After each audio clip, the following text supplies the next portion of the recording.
A new season of Marvel Snap has begun. That means it's time to take a look ahead to all of the spotlight caches for the Prehistoric Avengers season and talk about which ones are going to be the best to open. First up in the spotlight cache that is currently available is Isan, a 6'10 with an ability that searches your hand for a created card and puts it free of charge on Isan's location. This guy has a lot of genuine upside. He tends to get played very specifically with fairly limited card generators because you don't want to overload on them or he's going to be pulling weak stuff. The most common ones seem to be Iron Patriot, Valentina, White Queen, and Nick Fury. Some amount of those, maybe not even including the Nick Fury, tend to be what Isan decks get built around. In addition, they also use ramp cards, whether they be Hope Summers, Luna Snow, or Wiccan, in order to make sure that they're getting multiple turns of value out of Isan. He's also seen play in, shockingly, the Arishem list, a deck that doesn't really have to go out of its way in order to get value out of Isan because it has extra energy and a bunch of created cards. What is Isan going to be long term? I think it's an awkward spot for him right now, because right now he released into a metagame that is sort of very Hela, not necessarily Hela-centric, but still Hela-influenced, in the sense that this is a card that puts a certain amount of points on the board, and though that amount of points is pretty high, but you need to make sure that you're going over the top of stuff like Hela, and what Isan does is make sure that you are getting closer to that. It's always weird when a new card comes out like Isan, especially in the same week as a card like Agamotto, because the experience of playing in the first 2 days of card release is not necessarily going to be the same as what it is long term, because so many people are trying to try out their new cards. In that context, Isan has actually very much impressed me. There's been a lot of good things that this card has been able to do.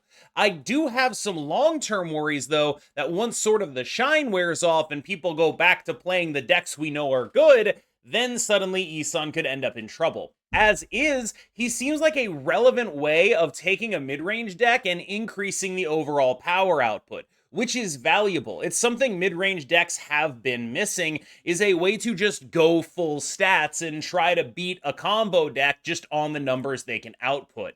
Isan Wiccan decks are definitely decks that have the capacity to do this. You can get really big-ass numbers in one lane and really go to town on what your opponent is able to do to you. Stuff like White Queen can be really relevant, copying a Death, copying a Skaar out of that, bringing that card down onto Isan's lane, hopefully on turn 5 thanks to ramp.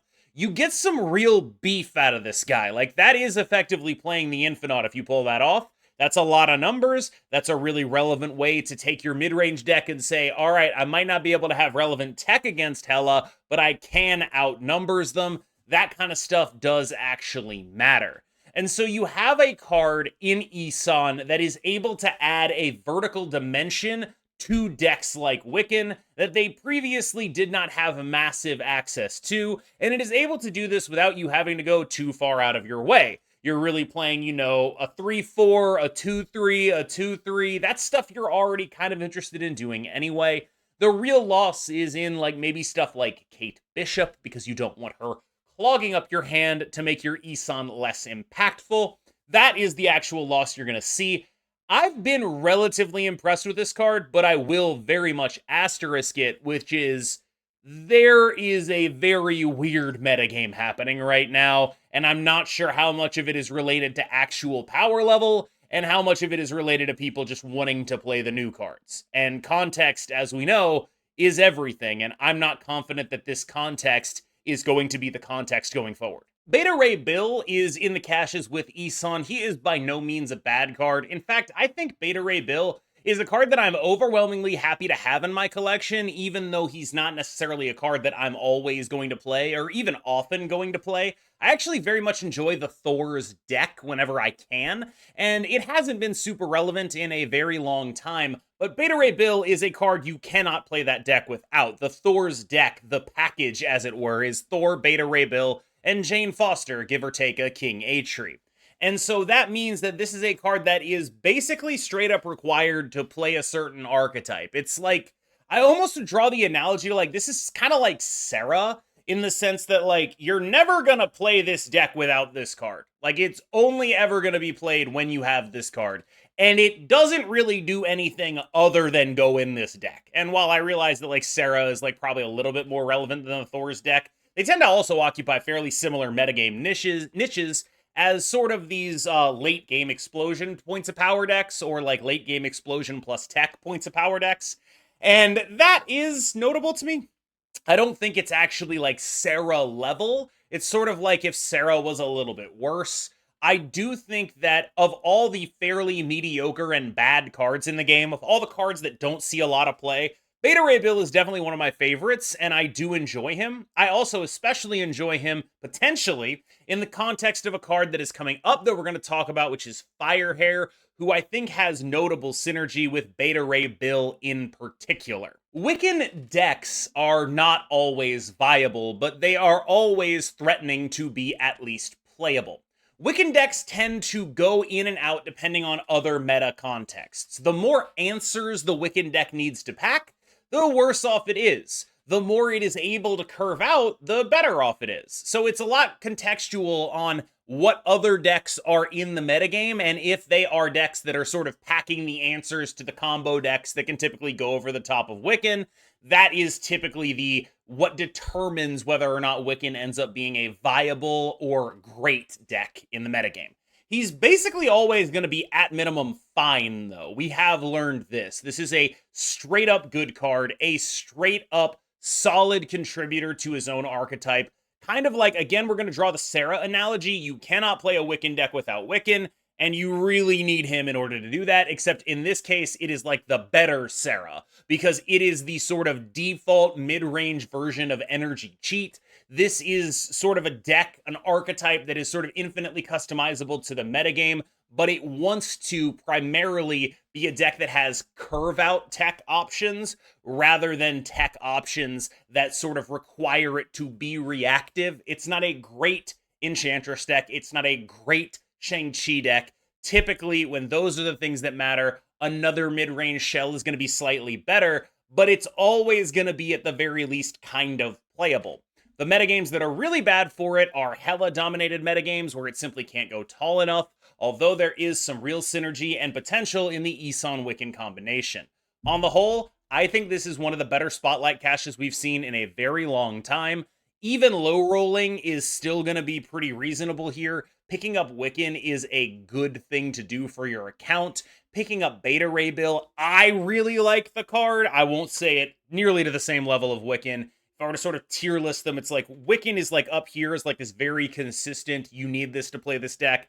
And it's like Sarah, and then it's like Beta Ray Bill. In terms of like relative importance to own, Wiccan is definitely a card that is worth owning and typically pretty good, and will be a reasonable boost to your account. One downside of Wiccan, though, is that his decks tend to be very good cards centric, which in Marvel Snap a lot of the time means that they are new cards centric. So if you want to be playing the best Wiccan decks, it often requires very much keeping up with the Joneses, because they are very much just piles of good cards a lot of the time. You're gonna end up using good cards piles, like you're gonna need Iron Patriot, you're gonna need Sam Wilson, stuff like that.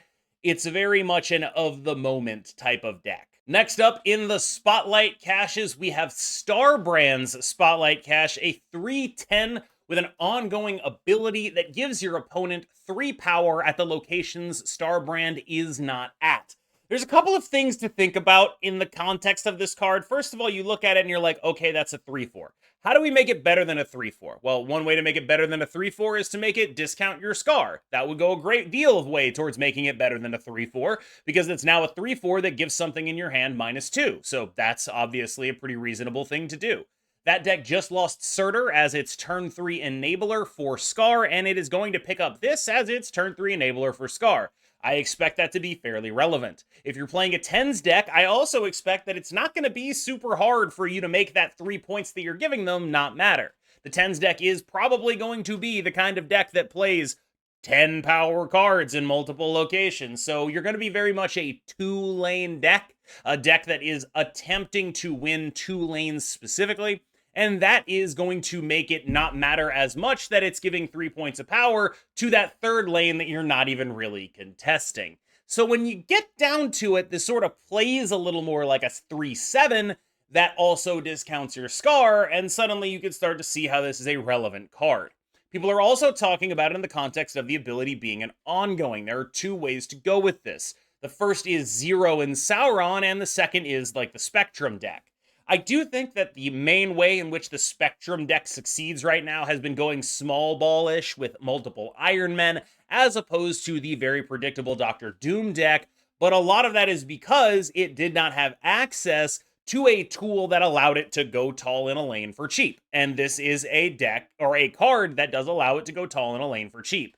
Most people, when they see an ongoing with a negative impact, they jump straight to how can I remove that negative impact? But what if you don't need to remove that negative impact because you have like 30 power in every lane anyway, so who actually cares? I can see this card making it into the Doom 2099 Spectrum deck as a reasonable option. I can also see it trying to fit into a Sauron list, although I don't have a ton of faith in Sauron lists, because Sauron Shuri as an archetype generally is sort of the kind of thing where it's like only ever going to be good if you can guarantee that you're winning the lane of the thing that you Shuri, and that is much harder to do nowadays. I honestly feel like Shuri is better served with like Nimrod stuff at this point, which is not a piece of good news for Sauron, in my humble opinion.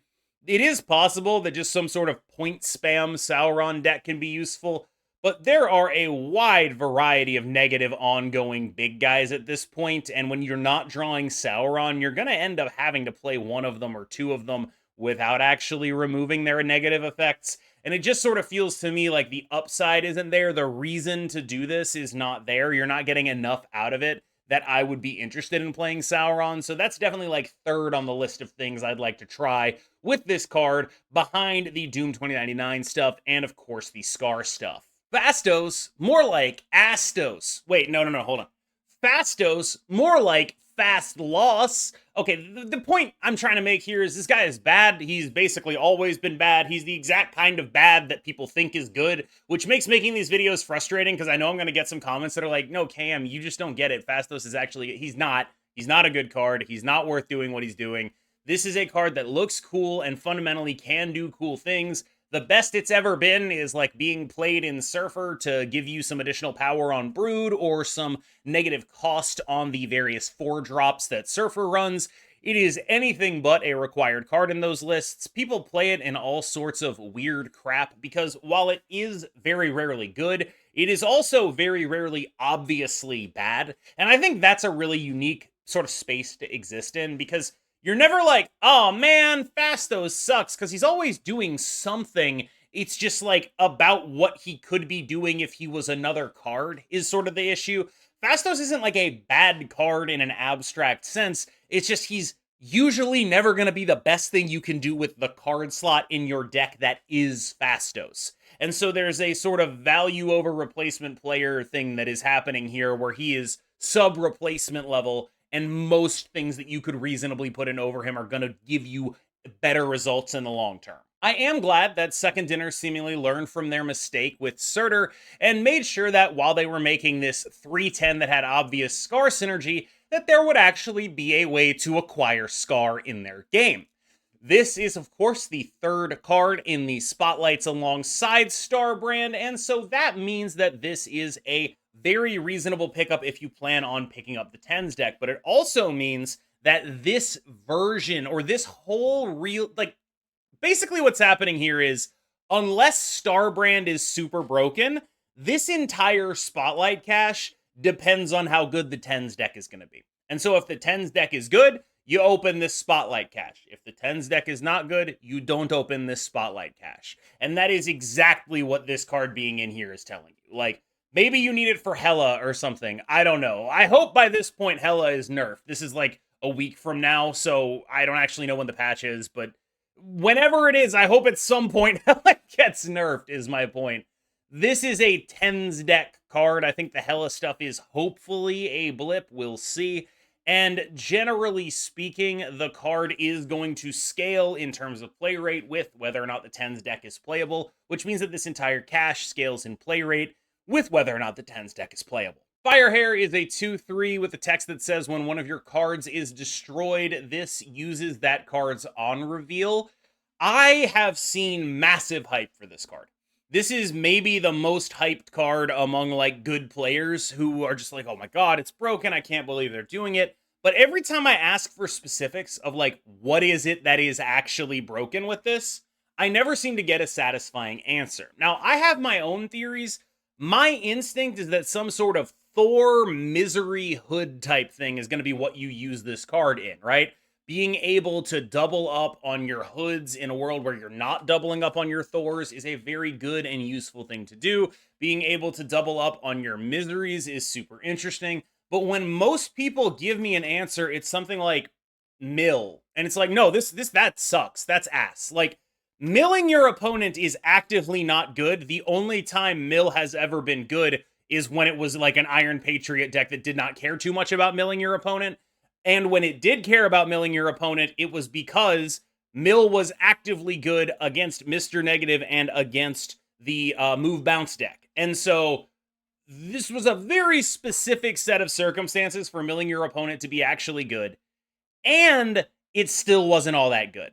So when I look at this card, one of the things I think people are missing about it is like, it's actually pretty hard to get a relevant on reveal down and then kill it and then also have it do the things you want to do. Like, a lot of the time you're talking about stuff that is very limited by the fact that we have only 4 board slots and a certain amount of energy, 21 energy per game, and 6 turns. And so like when I look at this card, I don't want to be doing big stuff with it. I don't want to be like white tigering.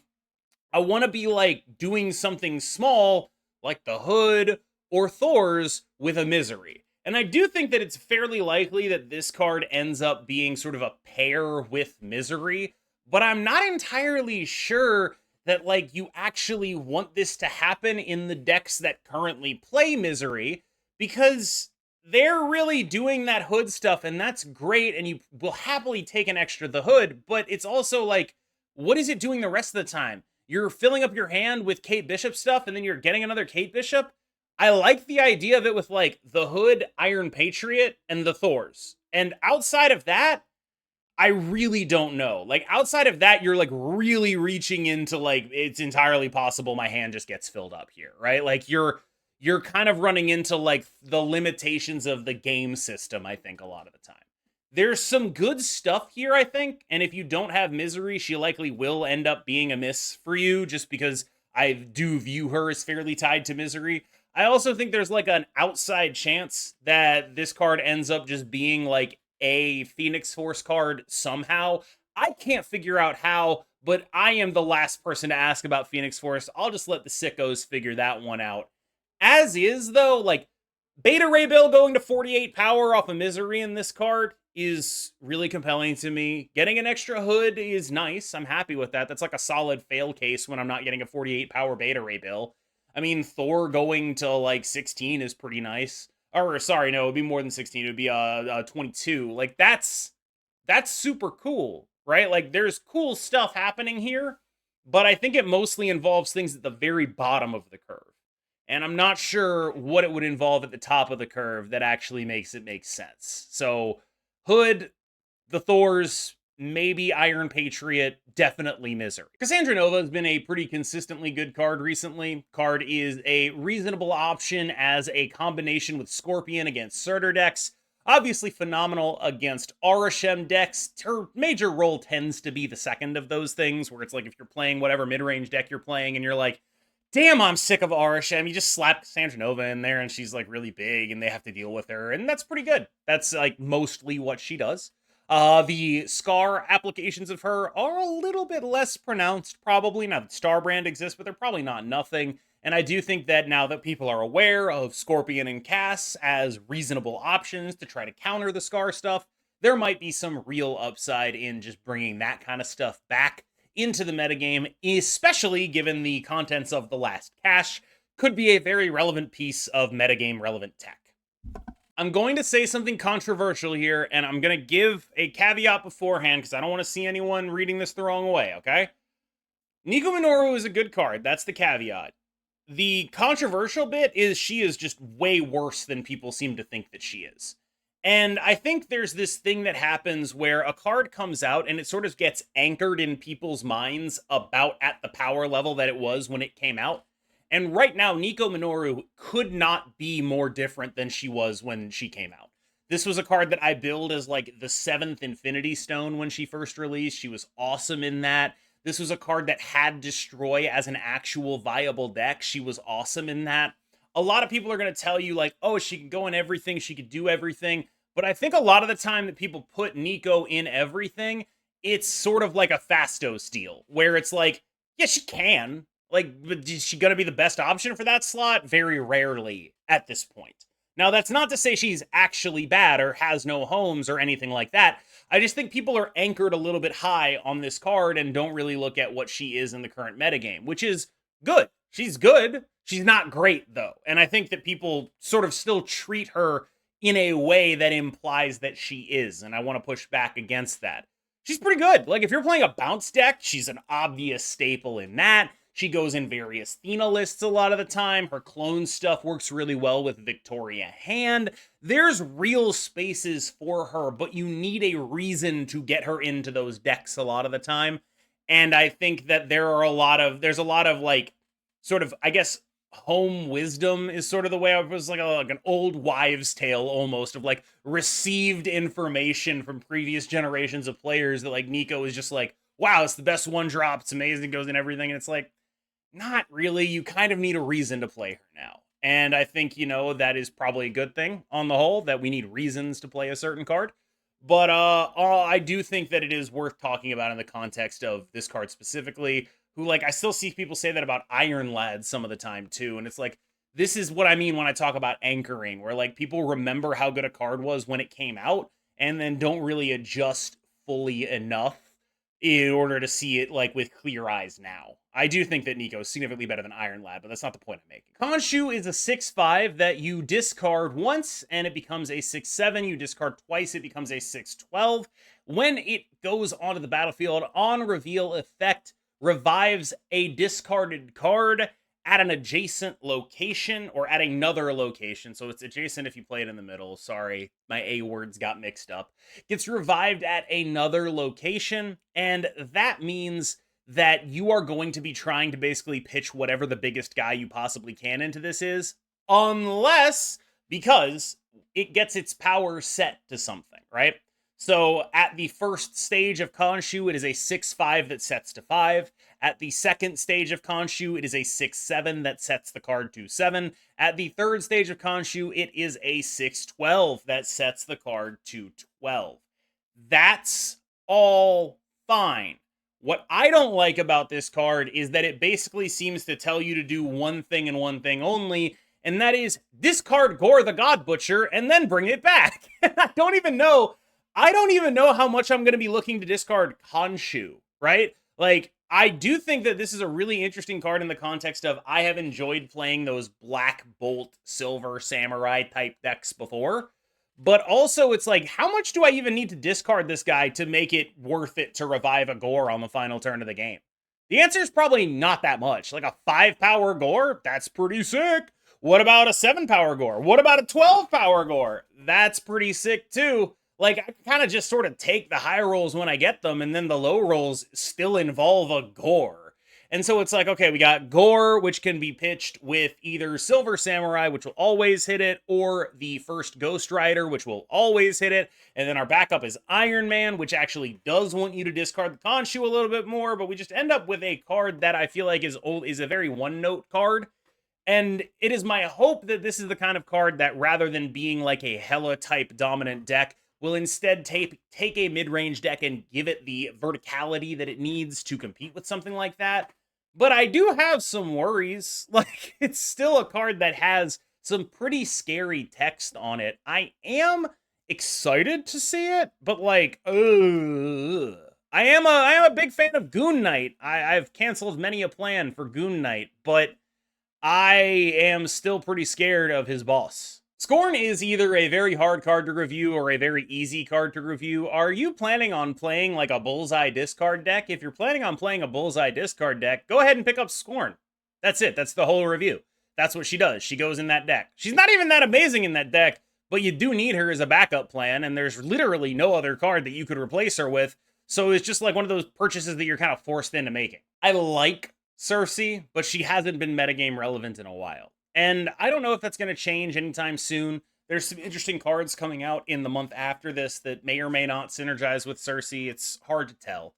And on the whole, I think that she ends up being just a little bit overpowered. I do think she also ends up being a little underrated because of the randomness aspect of her. But she is like a pretty good card. It's just that she was very much tied to the Annihilus package being playable. And it just hasn't been in a really long time. And you really only play a card like this. You only opt into the randomness when the payoff is huge. The Annihilus package obviously offered some pretty huge payoff for her. It's not a card that you just play in every deck. It's a card that only exists in certain contexts, and we just haven't been in those contexts in a while.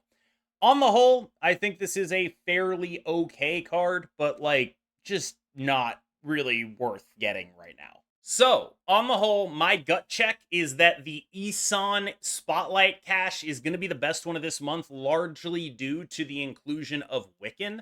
I think that the Khonshu Spotlight cache is likely to be the worst one of this month, in part because of how medium the other cards in there are. But a lot of this is going to depend on how the metagame shakes up around it, right? Like, is Firehair going to be worth getting if you don't have Misery? I don't really know. That second cache is going to be entirely dependent on whether Starbrand Skaar is a meta-relevant thing. So my gut check is that the Isan cache is probably the best of the month, and the Khonshu cache is probably the worst. But a lot of it's going to depend on what you want out of these things and what your specific situation is. If you have any input on that, let me know. I will always read the comments. I have been KMBest. You have been phenomenal, and I will see you in the next one.